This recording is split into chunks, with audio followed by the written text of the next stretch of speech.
every time I have the air conditioner on, and of that pipe in the ceiling, there's drips of water that come down.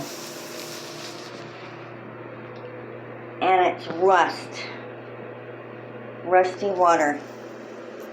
Comes into my bathtub. I started cleaning it, and it was a lot worse than this. It's staining my tub, and I can smell it. It's very toxic. It's not good to be in here.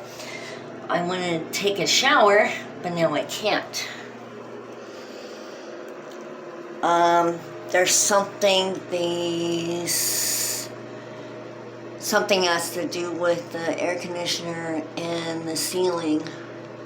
They're gonna have to go in there and figure out why. I don't think that pipe should be in the shower.